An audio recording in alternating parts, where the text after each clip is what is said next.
So this is going to be my final video before the elections. I'm just going to take a breath. I feel 10 pounds lighter, so thank you for listening. I do believe I deserve a medal for all this work.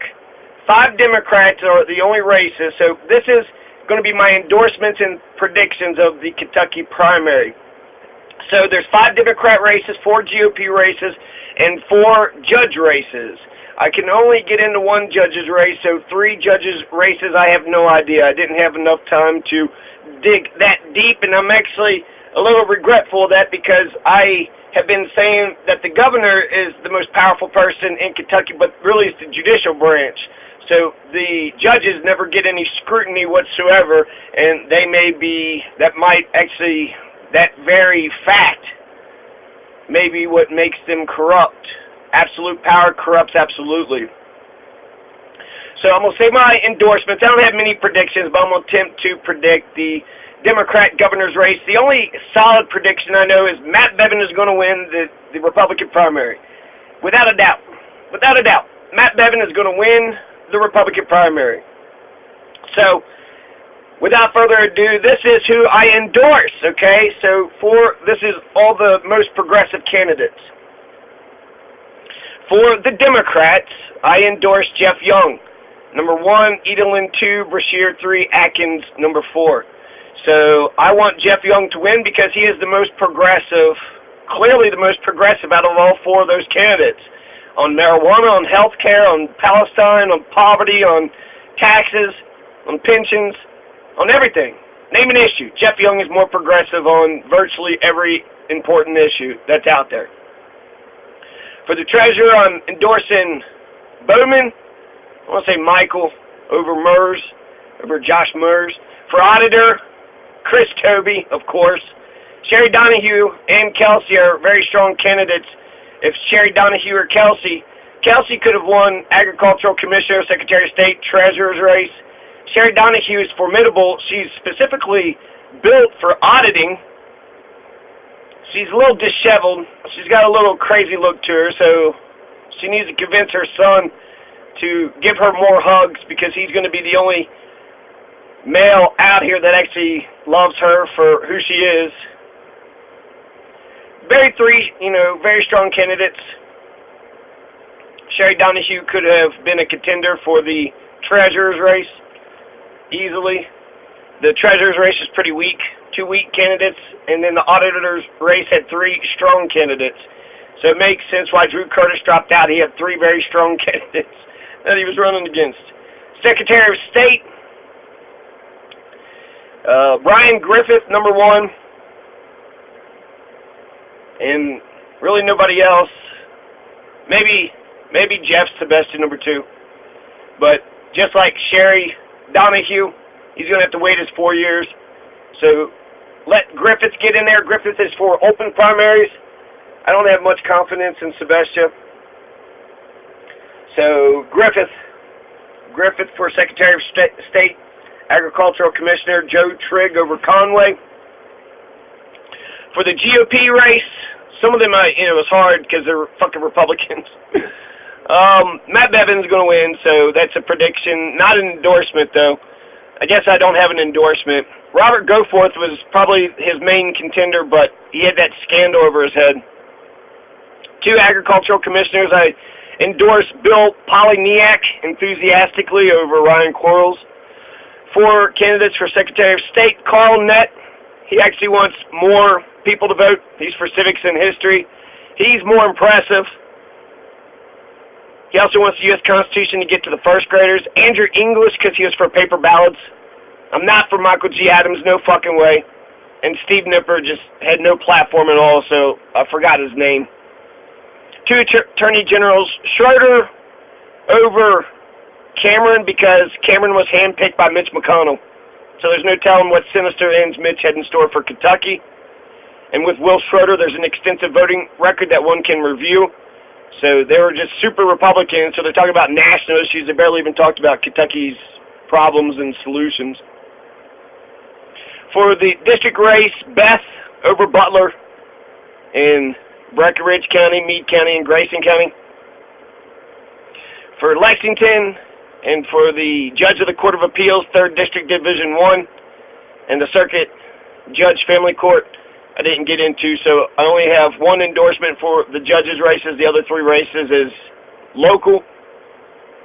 So it's up for, it's up to Lexington to figure out who the Lexington judges are going to be, Pike County and, 3rd District Division 1, which is Adair, Bell, Casey, Clay, Clinton, Cumberland, Estill, Girard, Green, Jackson, Knox, Laurel, Lee, Leslie, Lincoln, Marion, McCreary, Metcalf, Monroe, Nelson, Pulaski, Rockcastle, Russell, Taylor, Washington, Wayne, and Whitley counties.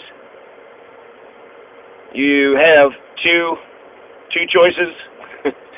There's no initiatives on the ballot, so there's nothing to speak about when it comes to the initiatives.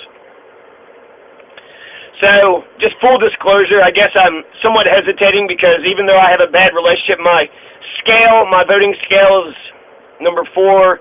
It's best out of 10. I get 10 points, 4 points for policy, 4 points for implementation, whether or not they can implement their overall vision, 1 for optics, and then 1 for my personal relationship. So Jeff Sebastian was my Facebook friend, and his comment about millennials, he was just being such a little bitch. He just shitted on my page, and then I was just making, I was arguing, but it wasn't like, mad at him. And then he put a yawn meme, like a dickhead, and then it inspired hatred. So I don't mind you disagreeing with me, but if you're doing it on my wall, you're trying to do it publicly, and then if you inspire other people to hate me, well, that's no good at all. So because of that, I don't have a good relationship with Jeff Sebastian. I wish I had a better relationship with him. He seemed like he might be an okay guy, but if he doesn't want to like you for whatever reason, he's not going to. So he hates the millennials. He rushes. Everything I said was true about him. So there is a big question mark over Sebastian whether or not, he can implement recording everybody, but ranked choice voting, I like that idea a lot. And so that's why I hesitate, because he said he was in favor of ranked voting. That's it, just one idea. But the other guy was in favor of open primaries. So really, whoever's open to all my 15 planks to my platform, I would have been an awesome Secretary of State candidate. As a citizen, I have a more developed platform than every single Secretary of State, Republican and Democrat combined. Easily, hands down. Kentucky needs a very aggressive and ambitious election overhaul. So one more time, Jeff Young for governor, Michael Bowman for treasurer, Chris Tobey for auditor, Michael Griffith, Brian Griffith, whoever Griffith is. So Griffith for Secretary of State, he's going to get us open primaries and a bunch of other kind of small incremental changes that would help. Joe Trigg, he's more progressive. So Joe Trigg for Agricultural Commissioner. Those are for the Democrats. If I was voting in Kentucky, I would be voting in the Democrat Party. Now, for the GOP, there were some surprising progressives. Carl Nett, I'm a little hesitant with him because he's pretty establishment. He also wasn't very detailed with his accusations, so I really threw Michael G. Adams under the bus based on purely what Carl Nett said. So he came across as honest and truthful. Andrew English would be... Well, he wouldn't be that much safer. He's the chief lawyer of all the police. He was for paper ballots, so he's for internet security, but he's not talking about getting new voters. Carl Nett was the only one talking about getting new voters. He wanted more affiliated in the system, more people registered, participating. He's for civics and history and for getting the U.S. Constitution to the first graders. So it was only a few things. They all agreed on the photo ID and the cleaning up the voter rolls. So, no matter what you vote for when it comes to Secretary of State, with the Republican side, you'll get photo ID and cleaning up the voter rolls. So, yeah. It sucks that they only had like 1 or 2 planks that were better than the other ones. So they should have filled out more forms and surveys. Kentuckians for the Commonwealth and Ballotpedia, and on their own website just said, here's my platform, and have 10-point, 20-point plan. Makes it real simple. And it also shows you clearly what they stand for and what the issues are that they're running on. So that's the promise, that's our contract. The platform is a contract between the people and the politicians. So when they get in office, you look at the platform and say, what'd you do about that? or hey, I got a plan to help you with this plank. So I see your vision, and I one-up you a specific detailed plan. And then Schroeder actually seems like he's more scrappy. I think his dad died. His dad was a Supreme Court justice, but now he's just an orphan, but he's 36 years old. So he seems like he's on his own, and he's done, well for himself. He's a prosecutor for a long-ass time, so he's a cop. Cameron, he is RFK. He speaks like RFK. He speaks really well. He looks really nice. He's a beautiful man. But when it comes to his policy planks, he really hates marijuana. He's not really saying anything about the state and attorney general. He says you can't change the law with marijuana, but you can change it with abortion, so he's hypocritical.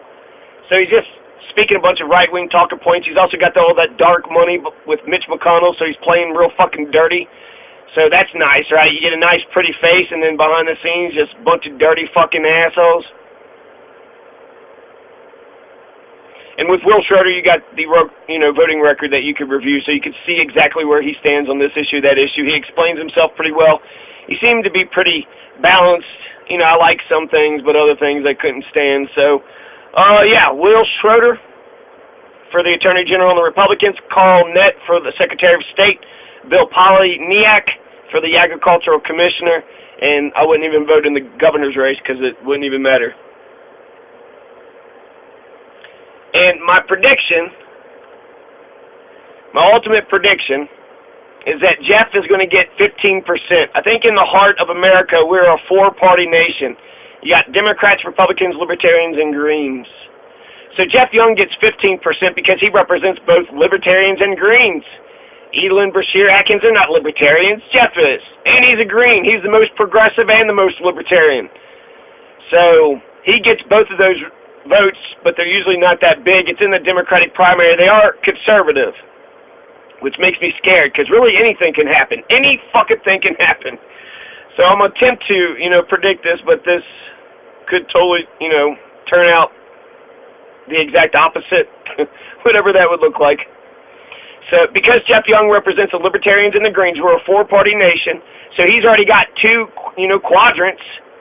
But because turnout for the Greens and Libertarians have been historically low, I put 5% for both, and then Synergy gets 15%. So I think I was actually being a little generous. But 15% for Jeff Young. Edelin and Brashear represent the Democrats, more the centrist, somewhat progressive, and Rocky represents the conservative Republicans. So Rocky is the Republican. Edelin and Brashear are the Democrats, so they're going to split the Democrat vote. Now, how many Republicans are actually in the Democratic Party? So I could see Edelin inching in front, and ultimately the 85% needs to be distributed.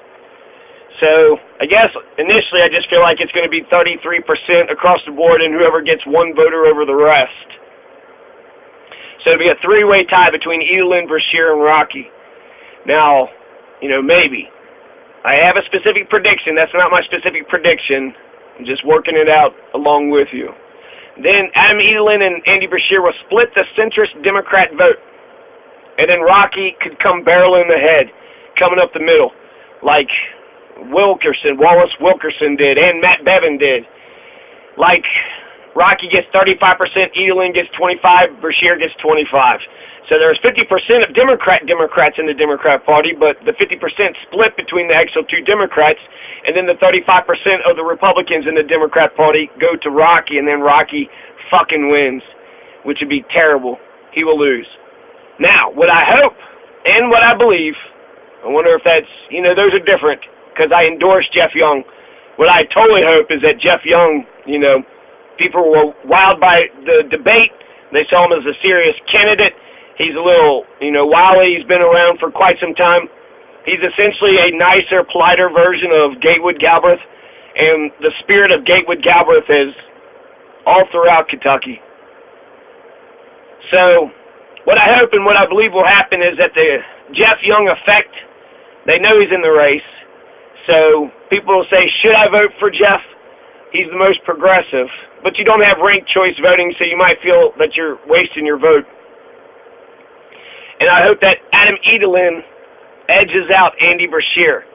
So Rocky gets 25%, Andy Brashear and Adam Edelin split the 60% that's left, and then Adam gets just a little bit more. So Adam Edelin gets 31%, Andy Brashear gets 29%, and Rocky Atkins gets 25%, with Adam Edelin winning.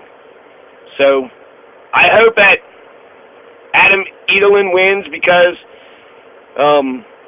I hope he wins out of those three. Definitely, he is the most progressive out of those three candidates. But I believe that he will win because of the Jeff Young effect. So that's my prediction. Only Matt Bevin, that's the only solid prediction that I got with this race. The rest of it is all one big ass toss-up. Who the fuck knows? Who knows? I understand each one of these candidates and a lot of their platforms. So, I'll say something after the election is over, and maybe people will view some of my videos just to find out who these people were. Oh, that person won? Who the hell is that? And then I'll take a breath, right? Then I'll get to sleep like a baby. So that's my endorsements and predictions for the 2019 Kentucky primary.